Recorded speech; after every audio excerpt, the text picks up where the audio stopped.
Ebusia miasa mu akwa ba na Africa se bono ye ntretrem senkremofo aso dem kete na Ghana bia miaso ya miensa ne kenkan kase boyi midin ede wo Okogyeabour Ocran Nhyiraba Kwadwo Sammy bi takurade Kwadwo krum bema tenten ahofa enwi edwa no twabewu this year. Simple cra. Sanity.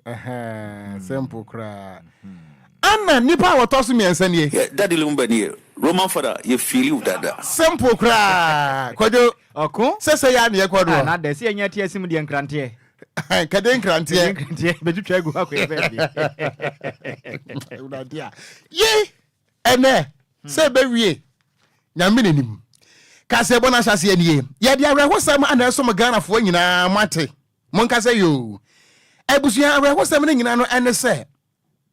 Abrantia ne din ede Gideon edubuache amanebo ne kirem se wo prisons officer e won sanwam. Na mom na busuafo e wo Kaso Iron City. Enunti memne dayi. Na wanya break kakra enunti wo ba fie se wo besre busuafo e wo Kaso Iron City e wo mfimfire mantemo. Na no na manebo ne kirem se wapie montere so memene da na nwumre kwasi ada wa mafie ana busua se na hi na gidi okro aya bobode apesie ehwo asonso se ensuo ta ho ye twesa nka Gideon mabo ne se guna ya tu ani ahwe benkum ahwe ne fa ye hunu Gideon. Where is Gideon? Na Gideon way afa na busuafo e wo ma toba ha se tem na no no mti gu montere so hwehwe mu a wo ma hunu Gideon. Aya wura husam wo na no mbo aposifo amane sa aposifo yesra mu ada ye bosuani anase edehia wo ye prison officer ensawam no wo na mom abase wo ba besra yan ne de Gideon edubuache ye hono enti aposifo ye be yandan ana aposifo ti go mantre so ye hwe Gideon na no na wo mo hwehwe no ade ache adwada wo mo hono ade ache ebrada wo mo hono enra ana omko hunu se gata bia eda Kaso Iron City ene ne mpotem hono abrantie Gideon edubuache ana wodamu a waye funeral na mu ana damu ewurade na nsem bi se na osofo pande kwaku bofo wase ayakikiri na ma na jeso ayakirika na wo mu kirem se wo bra wo mu hu se Gideon edubuache ni funu eda gata mu no se utim se nipa da se ni aseda sibiri no awo bre no operation go bre kos amanam so abrantie na to ya nom wonse do na eno ana wo mu kirem se wo bra wo mu bisamu ano ana wamanfo de adehia wonom ewo Kaso ne mpotamo ebo aposifo ene abusuafo na mane se wo mo da honom na wo mo te se wo bi tiatiam munyimio wo ka mi ni katire kapon wo ka mi ni ahotocho munyi ani o na eno na mrantie ne kire se wo bra wo mu pia bonte ko na kire se abrantie ne din ede Gideon edubuachi enipa bi se wo ye amroba enu nti wo mu si na boaku no nanso abrantie ne kire se wo tiam ka kire mrantie se da bi o menya amroba eya kwete se Major Maxo Mahamade ni bi wo se menya amroba Kaso afo so boa wo ya amroba enti wo tiam a se na wonya amroba mpa nanso mrantie ne kire se na wo mo hwehwe kronfo bi na wo mu hu abrantie na nim no na wo sesa akronfo no enti wo ma kine si na boaku no awurade kroma na busuan ba yen Facebook no so a when you find say videos and pictures of Inogan wo hwenhwe wi wani so a enye yie abrantie Gideon edubuache Kaso afo akire say wo mo hwehwe kronfo bi na wo mu hu abrantie we no na wo se kronfo no enu nti wo mo asinabo ekono a ayawra ho sempa ye kasa aposifo atiesi montre so a wonom eye hwehwemu ahwese enipa bofo edi boni etesa no wo mbehwe ama Ghana mra atimi apo wonom ho se nkate we ne nsemu a ayawra ho semu a efri Kaso amanfrom ene Iron City mpotem honom a eba montre eso nti Kwadwo Oko de asia na asie na me enti ase o sa mob action na yekoso o magane no mpese o mo kire yesen Oko enya de pa we ombesa ye ne statue se Major Maxo Mahama den chirabu asefo eso wa ya amroba che na bosi ni kun no ya born say Yesu pa ne sum woni nkonsa e won so ntwatwade say Yesu atade ye wi akire yese wonye amroba bia no Yesu gani we so was him a arm rubber castle for there be was arm rubber no I hear no. And untitim keja. Na Kofi. Ada picture no pana. Sai fa to so e. Na ho kra am wan we free say. Abrante ya je ne nkwa free ne nsam yi. E pese Ghana fo hu nipa ye ka ne ho ase be Kofi. Atete say bet no ma Ghana mu.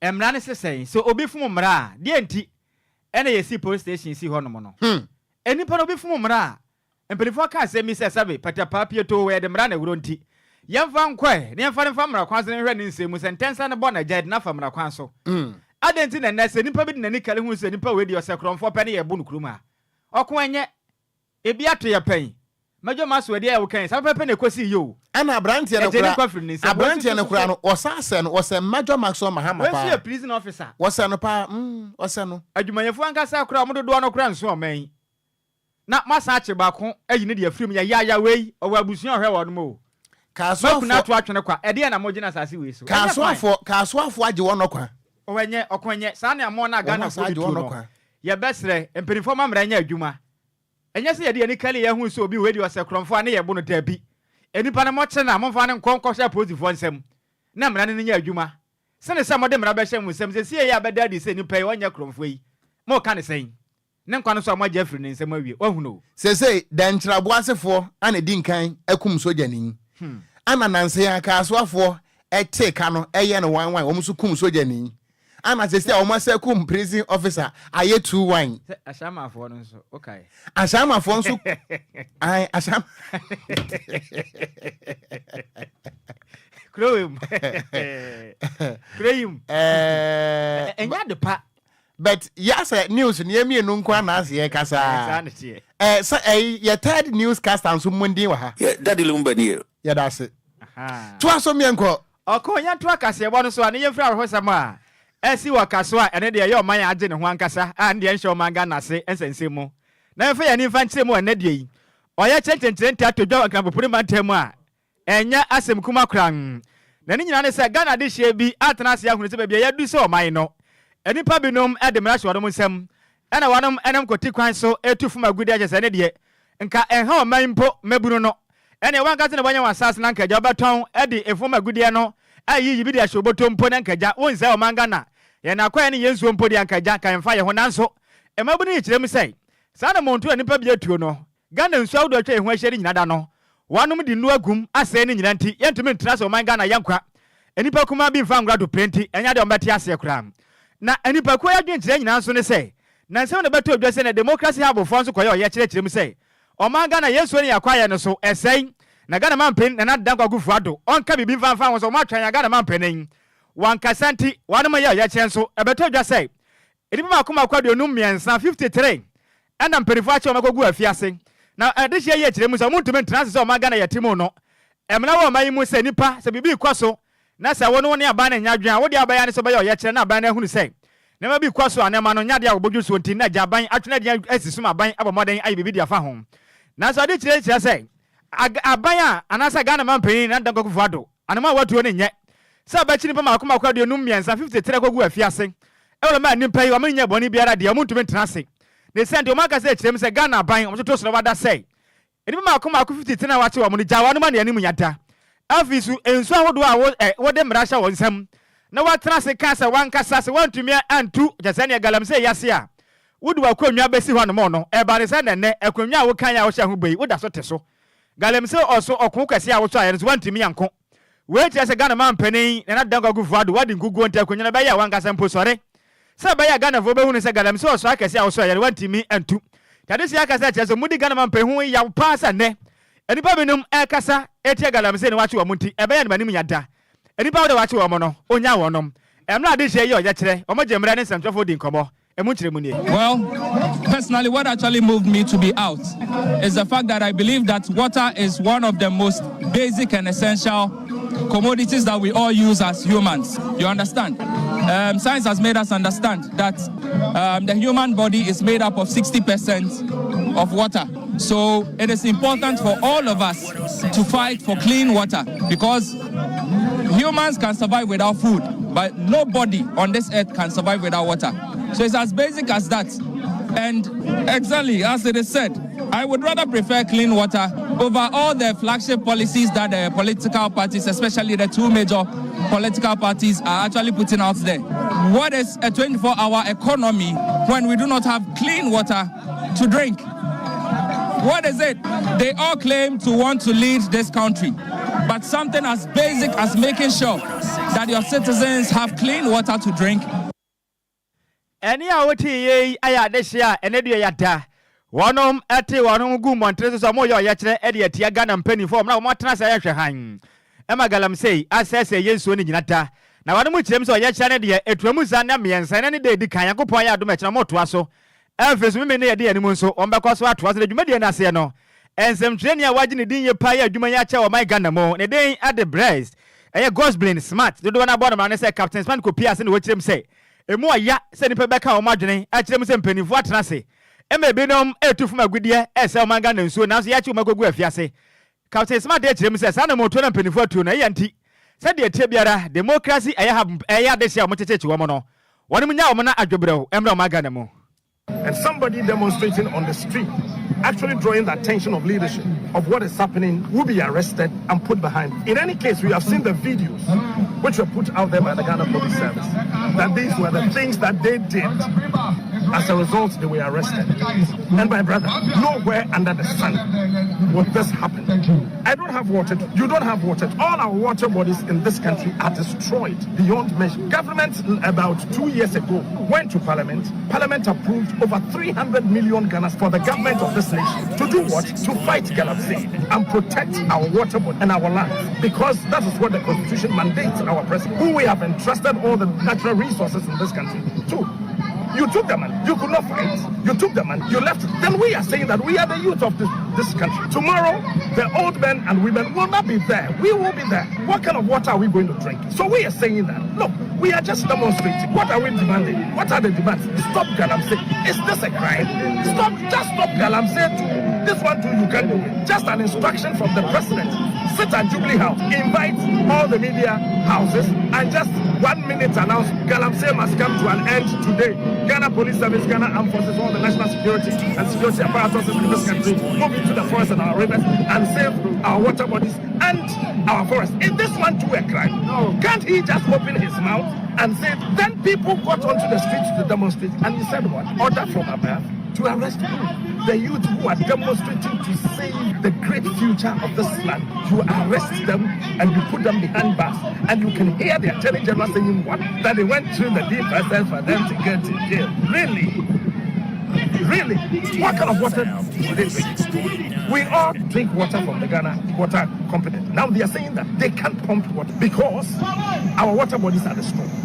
We are demanding the immediate release of these innocent young patrons of the land immediately. Eni awoti ye ayensem trenia. Wa yensem tredwuma ya chapa. Ne den ade. Brace, Gosbrain, Smart, adodo na friend Captain Smart. Nene ena awoti ye. Okon owo fa ase nso akire na dwen o. Me wo fa ase na akasa no. Aha. Ehu. O se democracy hub for no. Ebe ye animanim ya mpanifo nya wonom.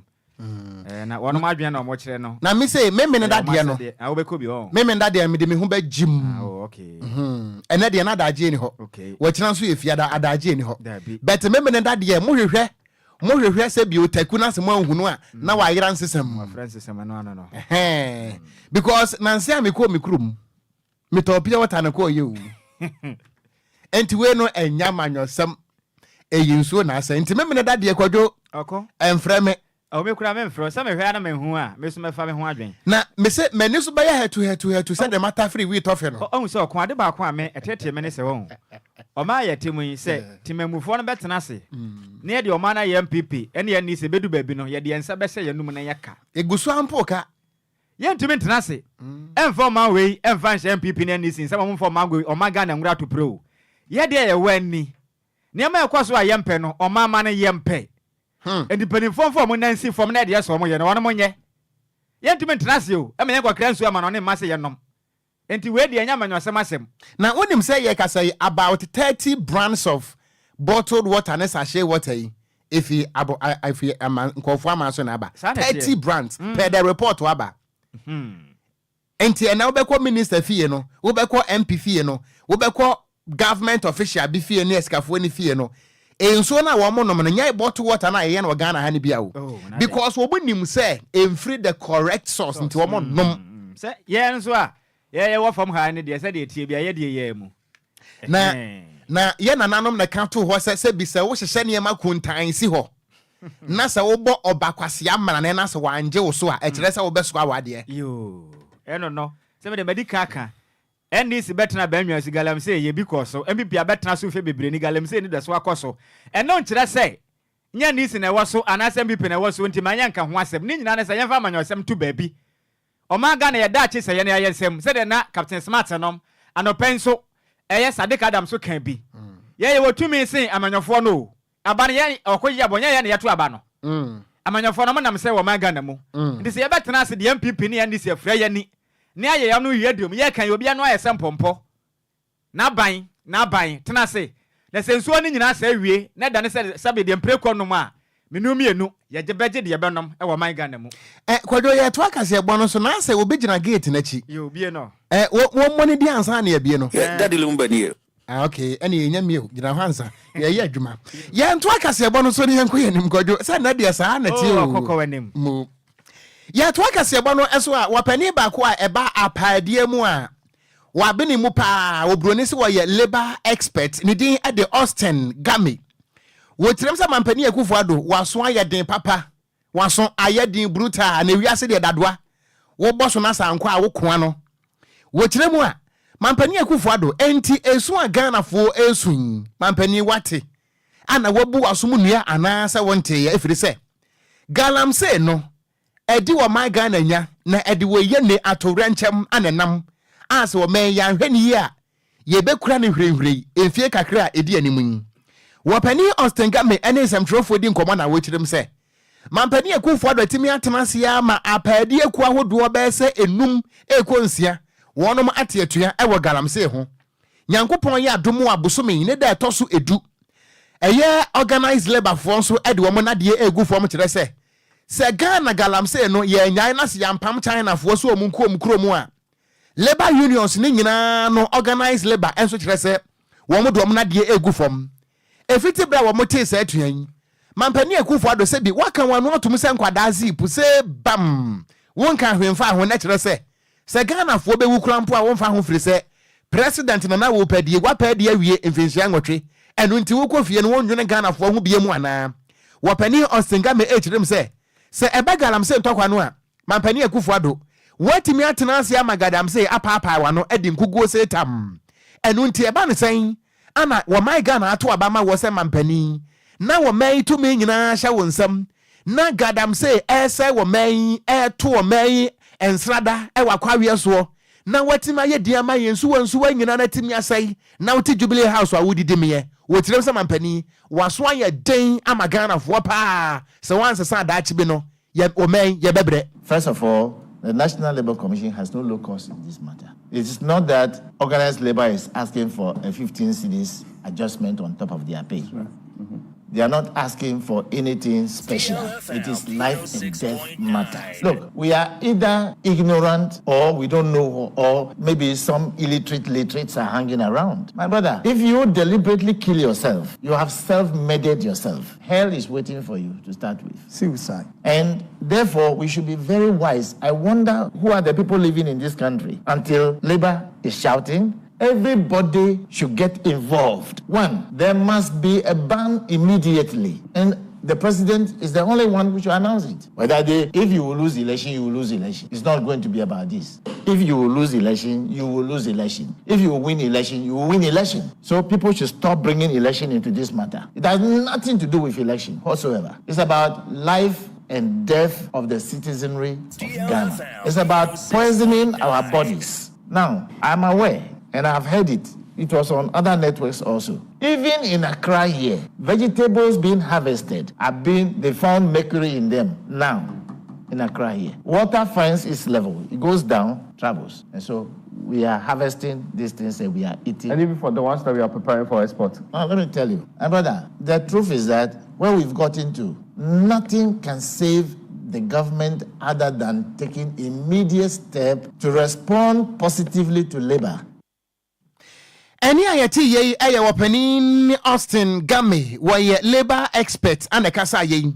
Na eno wachi na watch them say mampani Akufo-Addo empanifo aka to ho say wo ba okashira ane yeso awo.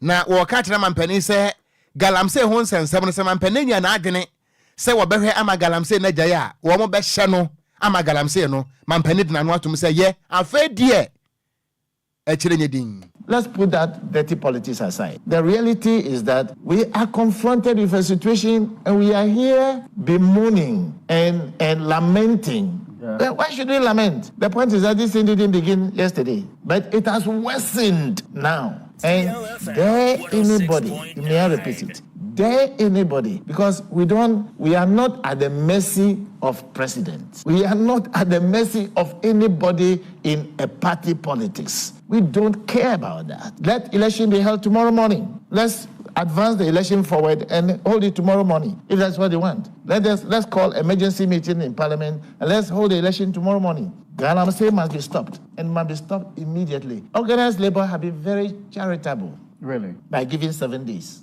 Because between now and 7 days, those who will be drinking the poison do it. That's the point. So we should be very, very careful. And dare anybody after this program or any other subsequent program anywhere. I was born in Gold Coast. I don't want anybody to belittle my intelligence. What is about this? There is Galamsey creating problem for us. Can't we see? That's why both in the Constitution and in the Labour Act, there is the word we call proactivity. We should have been proactive. Any ayati ye aya wapani ane din ade Austin Game. Se eba apaidie mu a wodi mu ntintiman obroni se woye labor expert. Ana one nsem trofo di nkomo e di adwenkyere te saa atofom. Yanto akasebo no so ane ye momfa nwura mu e. Ewo frankatune edema NDC amanyoku no. Eyo mampenda da John Dramani Mahama. Wakasa de smart twa echire mu se nansenda beto twa.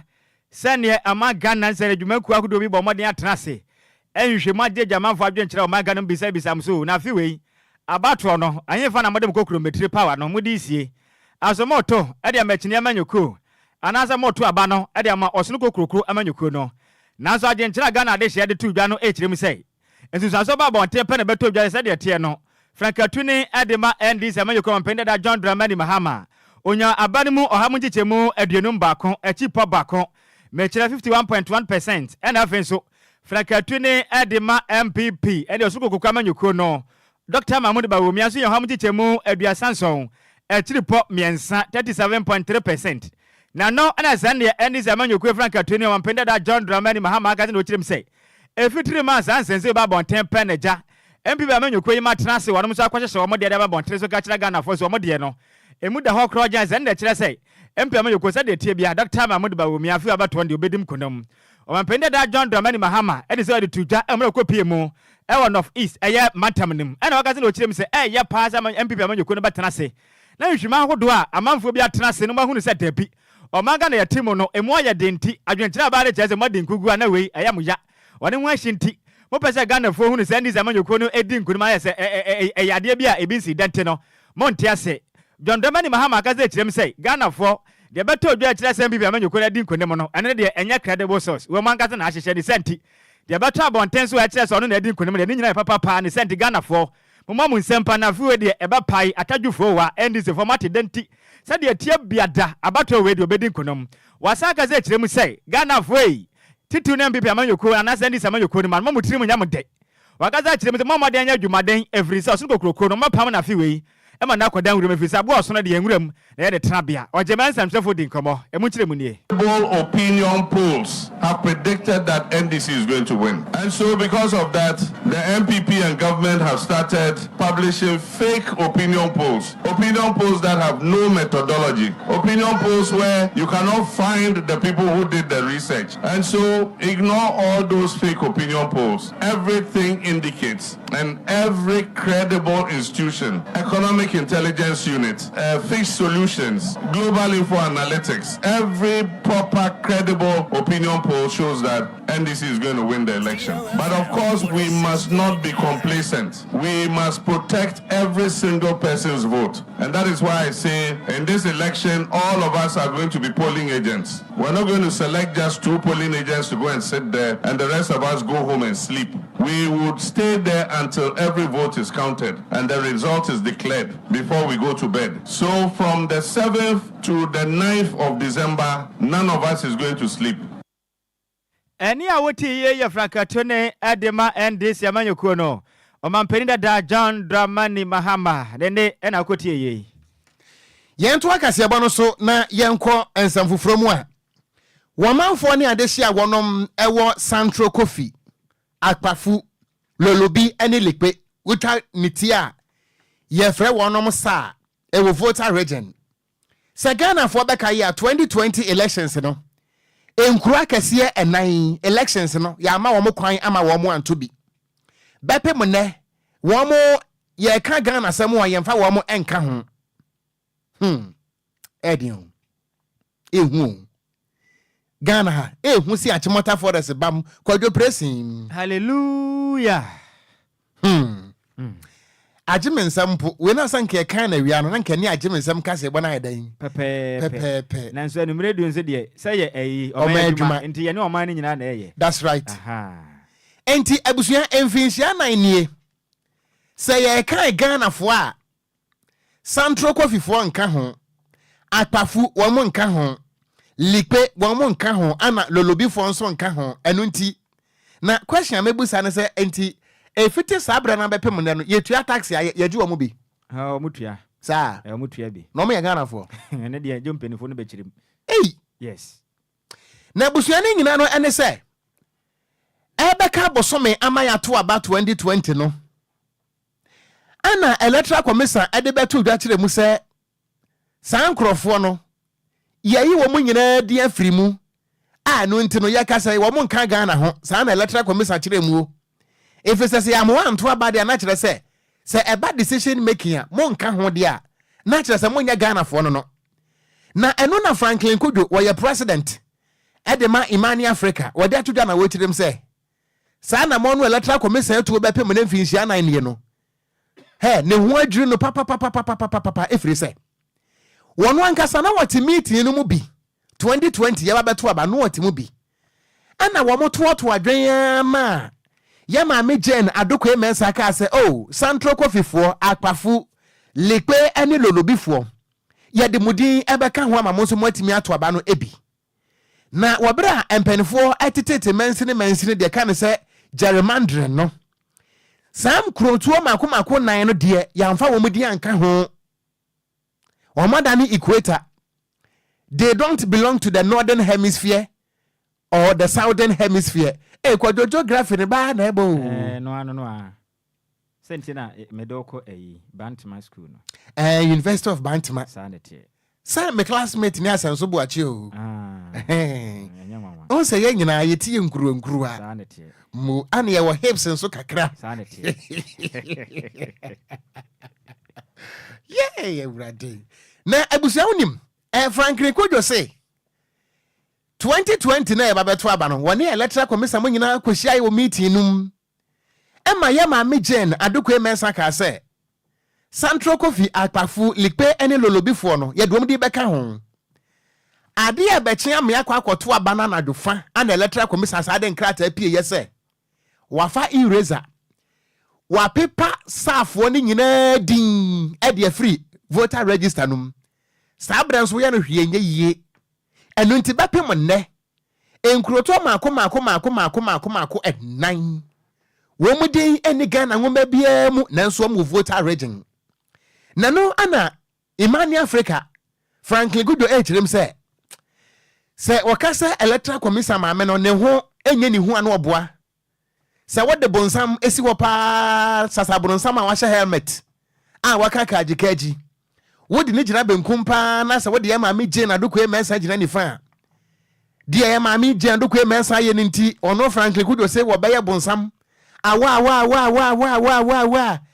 tu no abusa bonsam say woje ko amo bonsam adwuse say woje mra no abusa to cho boten na bonsam adwuse say wonya adwogwa wo say sama mo no electoral commission atu no awurade wanye electoral commission ni na anyini ni kina na sa wo ye Ghana ni nso na sa wo beje ye ma megina do ko emensa di election yi mu a ena na chese wala firi say wo bi a wa record abena wakaso obawe kura mpanisi ya nyina chini na ntokwa nso abedi ako ene be me na entimi ampata no yade aya wonkwadi mu enu ntimfinhia nan ye manfo ni ade hye intimento abakwadwo oko emfinhia nan enkofo ye yiwo mudi afiri nkrata mbepem nne edi ntwatwa course we ene exhibition exercise course we Central Coffee Likpe lolobi ene trese likpe fui wo mo nka ho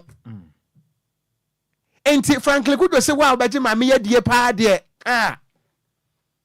na huye ni every say ma me no awurade wo sasa burensam a wo twimoto ehu pa awurade a we ri samu frankly Kwadwo di aba Kwadwo oko na de ayo bego se me hwewa ayesa oba ope okunu me nim de enti a Central Coffee fu ye je wono moto se omo ni MPB a okogina mu ekohye mra ewo omo anemu aban ne kura che bibia yi omo firi mu se omo ni enamusini bia otumi ekokọ pa bibi papa bi de bre wo no enti sa eto no mutua no mutua ma hwan na obi hwima beto dwa kire se mutua to no wachina yebekọ wachina yebefa reporters na free ho Franklin Kwadwo wachire mpefesa ade ni tua to pa sa yes oso mutua to nanso no ade pa bia ni ho a ebi koma wo nom enti na mpese o mo kire sei ho na memente ase nso munim ze o mo nka Ghana fo de munya to ne je nanti human rights lawyers yi wo mo Ghana ha o mada se wo ka anwom no wo mada kwe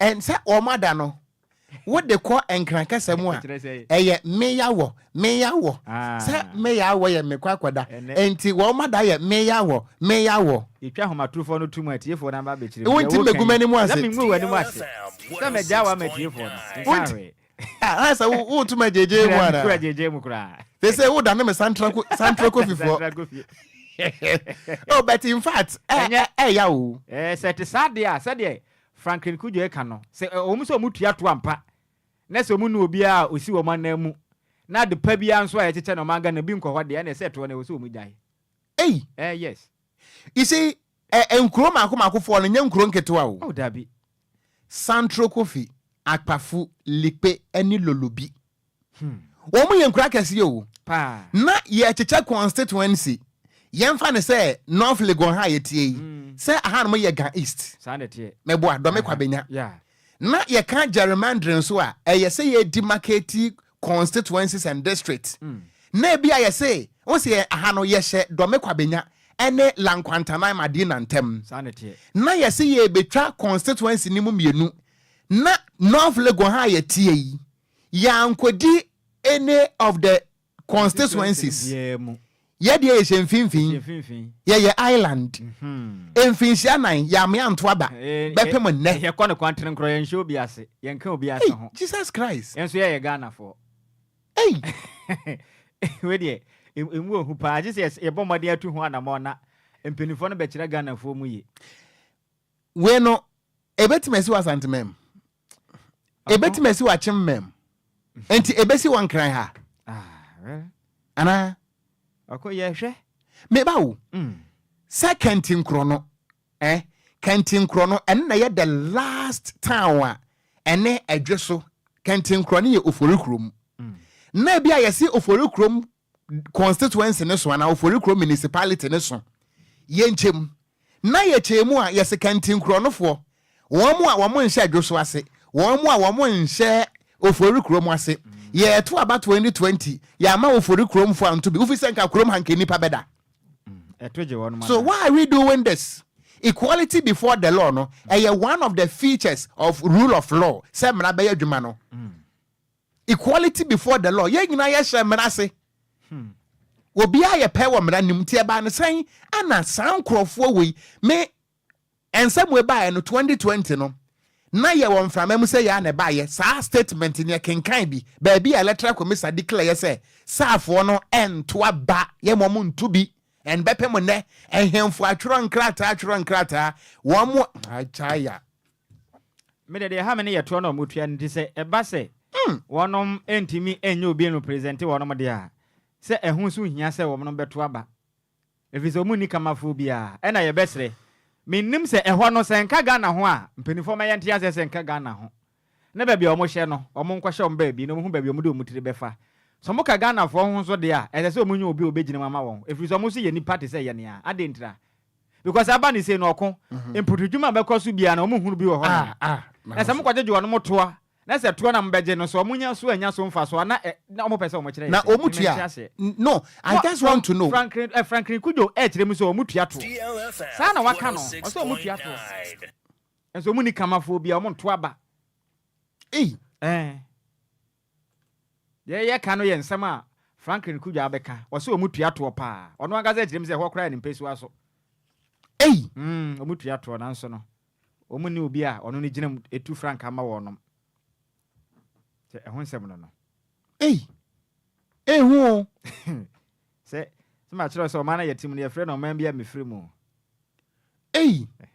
me frɛ apɛ me kotwa bewu takura de kodwokuro me chiri mfuturo kra se si aka so abeje ne ho so o mind no kaso agere ho me kokra otido me se kaso ade ye be ono mo naming ceremony pe ye be sesan wo mudi no se den chiro oboase se se Fred new oboase ana apieti ye won new apieti so be new kaso enti we so be new kaso because there be we kra kaso no ye the so still I didn't nya de e be sa de asem aba because am sa kaso no question mark wo eni pese benya kromfo so bua wo se kromfo aye pe na che no ntie bi e be si wa bua ku ya se bo Ghana no ma bia ye film se ya na de kro my main kind messages na kakra wa David na ano say news no loud and clear wo PP and Kiki's Catering Center Community 2 in that say ano say ama Ghana nyankopon hu ye mobo Ken Pilato e kade na kaya Ken Paluta was it all our river bodies in this country have turned into Milo water completely o ma no fa picture na to so say we di o kan omwa o we kra de epikra che Milo yenso ndie no kura mu api say Milo yin wo bia usika e koto abeto tea ba ko tiri nwan ba ko pe undimi nto 2 ama makai Kwadwo papa bia ne first time when the back abrochire munso ni o ayenso ni me de me mfiri takwa de Kwadwo krom twabe wo de she ntia ho me mfiri ha Kwadwo akokra no ne ba ekwa abrochire no ye di nka ma na eno de ye di nka na okoto Milo 10 kese no ba ko no behwie ni nyina gu nsuo hiem no osi ani wose team pampa ebinio I don't know every na Lucky Jackson and was the problem a Ghana facing today is from NPP and NDC. I'm a Ghana. We now fetch Milo tea from our pipes at homes. Kwame K. And was say, may God punish those people who killed. May God punish these people and their entire family for killing innocent souls.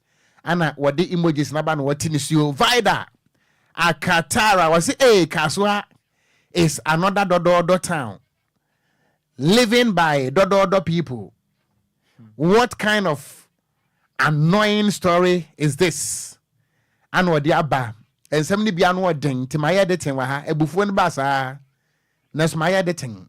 Abena enso nyame ye wo di frika so a abena ka so a hoboko de ana wo do enso di frita maba an wo se kase bone dempa ye da se enti abusua de aye ne de ye begina we so ada ye ho aba ye ba agoprama so nsam ye de beto am so the Yale News.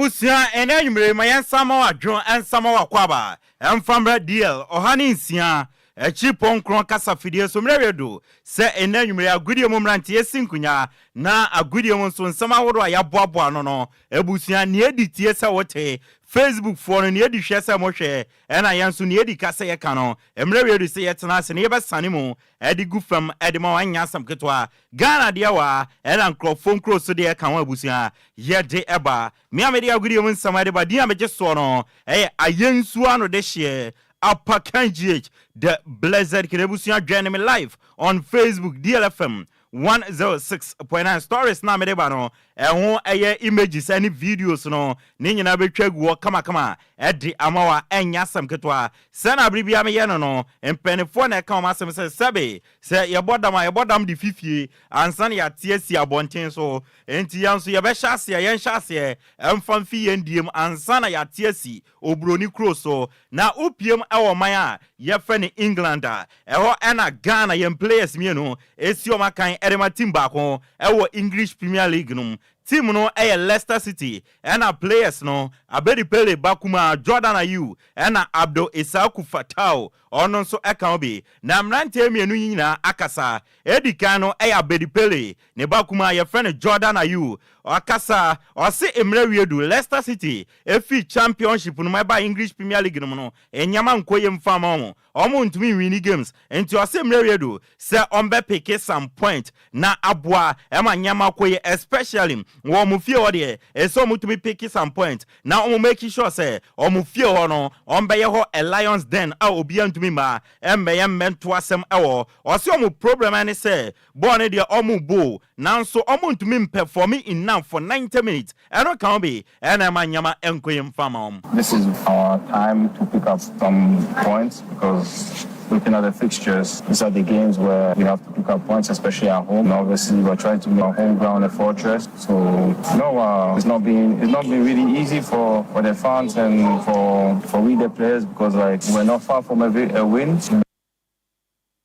Abedi pele bakuma Jordan Ayew ena watene nkano oriena ena Abdo Isaku Fatao enso esina kan ma Leicester City ono nso egia kasamuno ono nso say mi figana mi obibi kan eden no wokan o se Leicester City omo wo team no na team no omo won so no obia ye very very positive o se omo botaye ene say ombe winning games na omo hwe se top 4 no ombe tumi awuram o English Premier League no. We have the team that we have, everyone is positive and our aim is just to be winning games and targeting maybe the top 4 even. So I think we have a good target and yes, with the games and the confidence we are building. Abdo Isaku Fatao enso ya Ghana ni osina kan ma Leicester City boboko no na ebusia watenenka yanto ansam na so dia what national issues no Dr. Randy Abe aka the champ oyensentreni ono no host to Good Morning Ghana Metro TV and our friends no Heart of Lions boboko no ono no ye penny odano and our Ghana Football Association wa decision making body esco no or can be na wedding komo no any television station ye friend Metro TV so na in some of the two dwa echirema or say since AFCON 2025 ayebebon wo Morocco draw ne beto dwa Ghana ni Sudan ekopiem group ba kumono Coach Kwesiapia, our coach Edema Sudan national team no, our say GFA ESCO member no, on my meeting that. Essence on one him so about meeting now, we know a conflict of interest. Na Dr. Randy Abe Echema, or see some way dear. A untidy situation. Edema, Papa, your friend, Coach Kwesiapia. Bro, it's not meeting. I think we've had I think the Congress. He didn't come for Congress, right? No, I didn't see him. So that one, and then we had one on Monday. He's not. So I'm sure he's exempting himself because obviously he knows that issues of the game will be discussed and all that. Well, it's Abosuba enama oja epayentino Dr. Randy Abe aka the champ wamananswa otoaso edituja echema osi nyame ya aduma on the 11th day of October 2024 AFCON qualifies game na yene Sudan ebebo ewa Accra Sports Stadium no or say sa game no a must win for Ghana. E say Ghana ye bibia ye be bia possible na sa game no yet to me dinya 3 points no against Sudan. It's a must win game. We have to do everything we can to consequences if we don't win. So we need to win that, and then once we have dealt with that, we'll then focus. But of course, for now, we need to focus on how we will get 3 points against Sudan in Accra. Ne krakramono ena Dr. Randy Abe aka the champ at the tuja echema ose Ghana banya tia benwa so His Excellency Nana Ado Dankwa Akufo-Addo edano no ose ebana astroturf for my yahudo p na omabo momoden aye na momo in terms of football standard no any dimensions no emiti dimensions na into to me more international games so na already osusu say senka ban no any GFN na twetwe nkomo na nka GFN to me boa in terms of dimension ne ade na nka omode ma no omode dimensions ne ye sana be yanka astroturfs na ye no ye betumi abo international matches so it will help, for example, if they collaborated with, say, the FA, because sometimes you see some of those facilities very well done, beautiful dimension. You realize that some of them is just off by 9 feet. You know, the dimensions are not done properly. There has to be a distance between, let's say, what you see as the white line and where the bench is. Dr. Randy Abe, aka the champ, a GFA ESCO member, and a busia. Watenenka enso ewo Eric Alagidede general manager Erima Bobokwa ye friend Nsuatreman Football Club or see efiti ye nananom apenso abanya abako nemo ade abako ne se abanya ba Ghana nyina no oma ya oma dwen se football de ene yen clubs no omo mfa sika emo ema football ne so mfa ne ntuma pa emfra wo Ghana na Eric Alagidede echema or see ya kwaye nim no see ya pese en football no fan ntuma pefra na tumpon na kwa nim dia aban bia beba bia no o make sure say odisika ebe wura en football no. It is totally different right from Gama ye babeto say ye football club. It has been like this. They see the exercise what is meant in our club football very very crucial. It is high time and yet just abai way but abai abesin ko ni ebeba and say yes sharp ye classic. Let us have an interest in this game we call football. Eric Alagidede general manager Erima Bobokwa ye friend Nsuatreman Football Club and Watenenka Endra Ghana Premier League match day 2 outstanding games etoja wo Boase Lenkle Sports Stadium Asante Kotoko Nsuatreman FC ebo mekaba ko pew omo entmante na game ne kwa wie na nsentwefo ye pe nsam keka ye tweben coach ye friend Dr. Prosper Natogum ene ye ni di nkoma na ebisanse game no omrante na edu ba bi no mabre aden omo ni stamina omo energy na niwa na ene ose Kotoko first half no omo use more energy try say ombe create chances na omo de ahye goal enti omo yes edu ba 75 minutes pe na ne mrante na bre na mom no eni je semene se oma bre nyina chi no omo tumi manage control game no e ma ne ba wie. You normally exert a lot of energy in the first half trying to create the chances and score. So sometimes it's all about the energy distribution.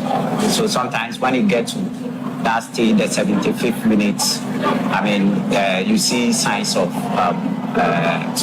fatigue setting in. But then Dr. Prosper Natogum etwane Samson Odituja ose Kotoko team wey new esan so mo the players ni bebre na aba eno meja bebre kwan na mo ni nyina mo no mrante na aba no any team na wo ne no omo bom mo dem very well na ne yan se ye be show mu nkran na omo make sure say omo determination intensity any sense of focus no be keep na bo ama Kotoko nyama koyedi ama om. Boys are doing well.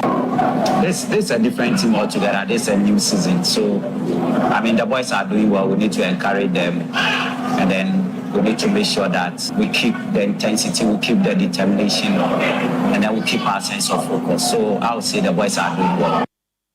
Dr. Prosper Natogum, coach, the man Santi Kotoko Watenenka, Endra, supporters ni bi ewuramo ewo Boase Lenkle Sports Stadium ekwohwe game no after the game no almost so church o ma dwen kakra de fa Kotoko game na Endra mo hwe no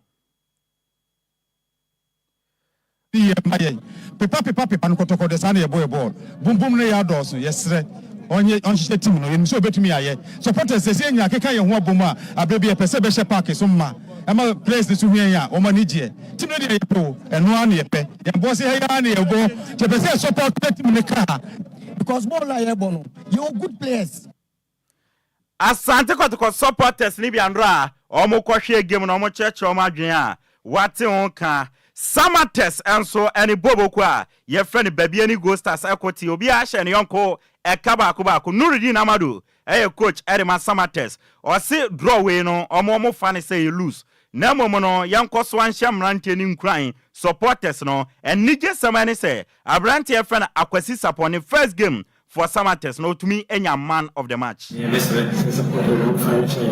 what do I have to say? And that is the hallmark of a good team. But yeah, boys, no day. For what is positive about this, I was supporting a new relation. Nuruddin Amadu ye coach the mas Samates and watenenka Akwasi Sapon ankasa our man of the match or Kasai or seen first game for Samates. When you're man of the match, no, Nenia G, papa.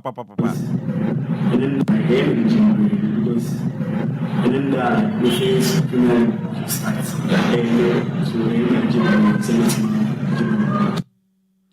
Akwasi Sapon, Samates player, and a watenenka, ne crack from Paul Manson, baby any go stars coach, or Chema, or see Germany, ne very difficult the mom. Especially first half na Nyaman Kwem famom no more struggle no more ba second half no and all year changes no and a 10 game in favor of them or mutumi twice so edinya draw no it's a difficult game especially in the first half.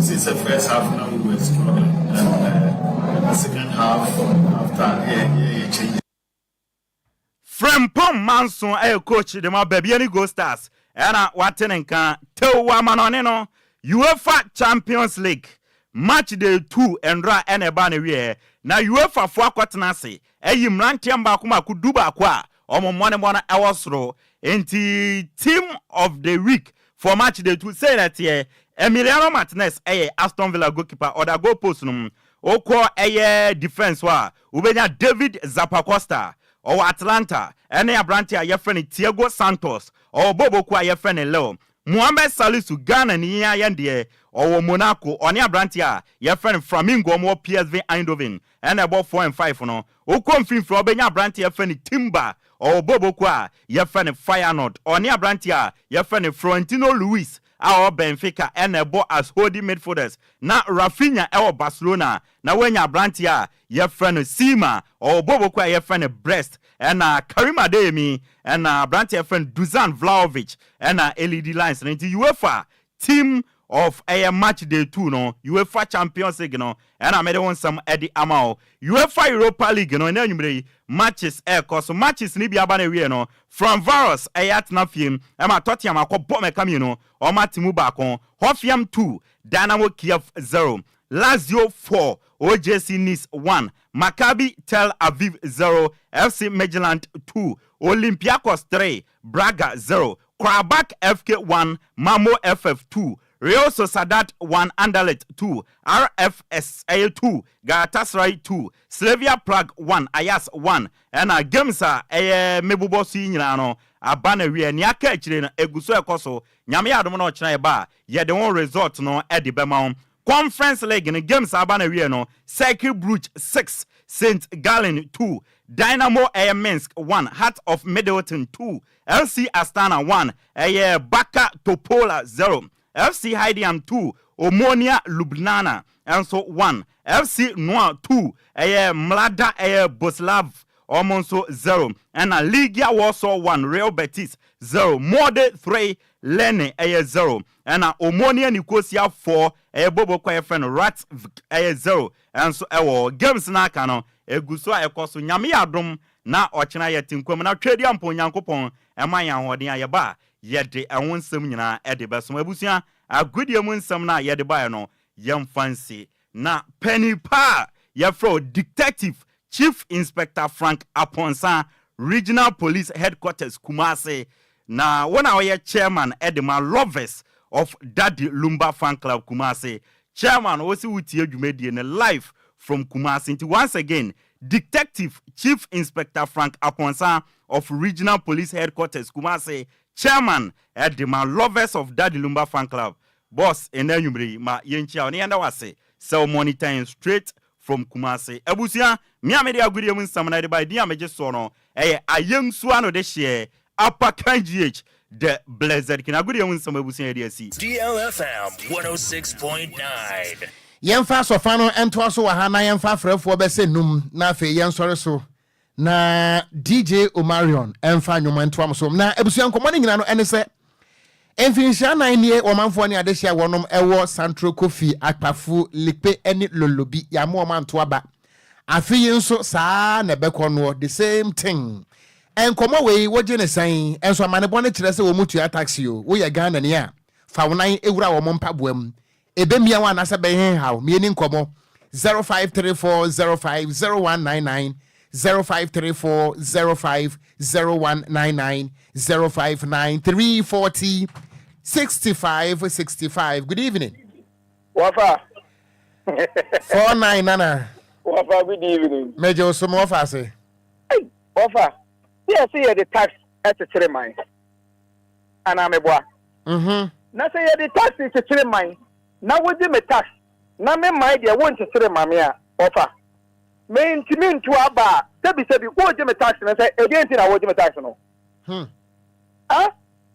Dabi na offer sebi aha da krona kasa no sebi ahini ni mana ahemfo natural petition trunkrata from 2020 no mo si trobi anim omonya dan enkontima eni adan so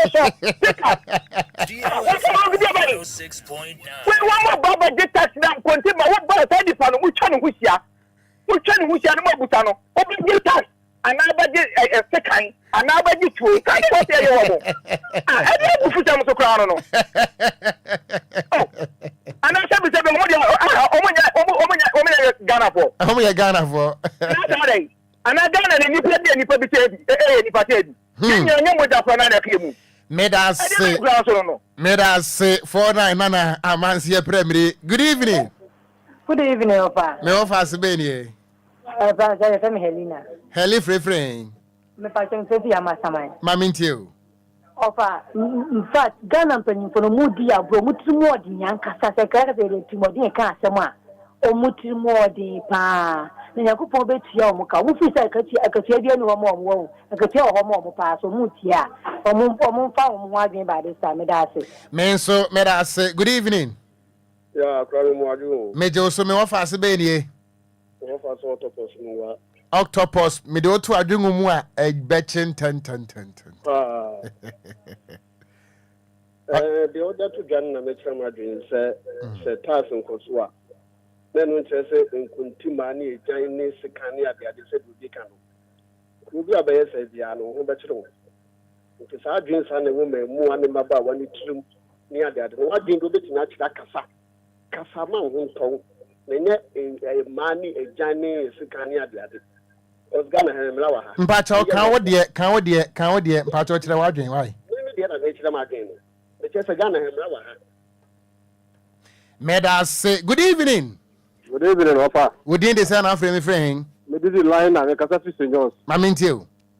Opa, we the best say obi a Ghana ni bia hu say nye ade papa no on ka sentia. Me de na ochira ma adana ba ono so ana sa adana ba ko ono so teno so. Obi a ka sentia nye sima papa. Medase, good evening. Good evening. Me offer se beni. Aso me de vero me kasa vi tema kom. Mamintio vero. Paso ngofo no mo nka Ghana wana. Omo ka ho ba se sia de 4 years ni yayi wo mo afrim enso yesu wo mtua tax. Ose Ghana ye wo ngofo go ha mo nto aba. Yamfa sa ngofo ne ngofo no mo mba kro mo beto aba. Medase papa. Enti abusuan we am last caller na mapon. Good evening. Good evening. Me pacho within the baby afraid me free. Me free Ashama. Mamintio. One say me ye be before ye tea. before ya ja to fie na ye nam kwan so a ye hwehwe ya adwin se on be se yetimu na ye mfa nya adibi adden this na koso Africa ha ye gold ye timba ye bibia ya to ama brofo ono mu tu no mu se ye nsu ono mu se ya asasi ena ye gina ho ye ti ho ye kasa nsu ye ntimi nye ho hwe den na koso Africa ha nipa na di yeso anase emwa da bi nyabotere nipa da bi nipa nipa be di ni oguso a ye tu oil through kroma yama 11% and 12% wajia tu mo ye tu wasasi asi me da se yemfa no ensi ho wadaro ma me pacho producer se we kura twasi Kwadwo ayifo no saafo no me ho sa wo de research bi aba 2020 abato no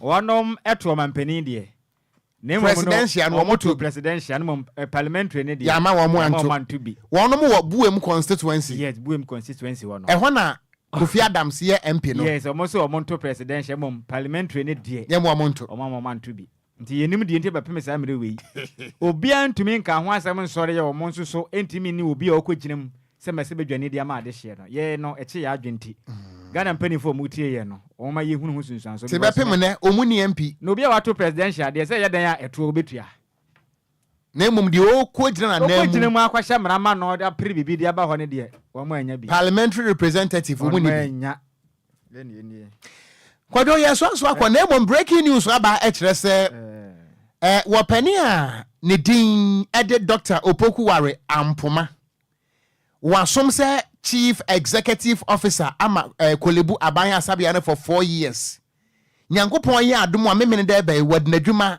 to ho wakwa retirement ema wopani ne din ede Dr. Frank Owusu Sechere ana take over from Kwesiada enu nti Kwesiada so obekọ Kolebu nko ade a the new chief executive officer na say managing director Dr. Frank Owusu Sechere If say Dr. Opokuware Ampoma edinadwuma abawie ya okọ retirement ye gina we so na ye de si na ena ye DJ Omarion birthday bra na wanya mfie se no 23 de se wunyini kura sauka ya beka ha na wonyu mu ni se wa nka meka se Yesu ye no Roma for Minya show say ana Roma for the Miami say wan ka meka say Yesu ye nyima na meka pa na mbom no wono ma ye wo mode na nkasa na me fi kakra wa kina fabra me de beba so de me say me de ukotwa be wo ho wia me de me fi say Ghana ha ye shintim ye komi kurum DJ Omarion de ko Facebook no so akenkanfo mienu medin the gangster cat ya meeting kura wo Okogyeabour Ocran mene Twabewu dehye Kwadwo kurom abrante tenten gram wanwi adwame Nhyiraba Kwadwo Sammy B na mom mechia DJ Omarion ne hokafo ene ada na wochia obi nya botre ene na wodanti me ka atwato na masora pemba bia kwa akohome kikabigum na ni nyina ne se man hokafo ante aseze ni kuna na wabɔ na ne twede papa ofie ha nti wodidi ahwe ne wonya ne bi yesra wada Sunday oba wo ye waduane adi wamen pizza krachi adi ne fie ha ne no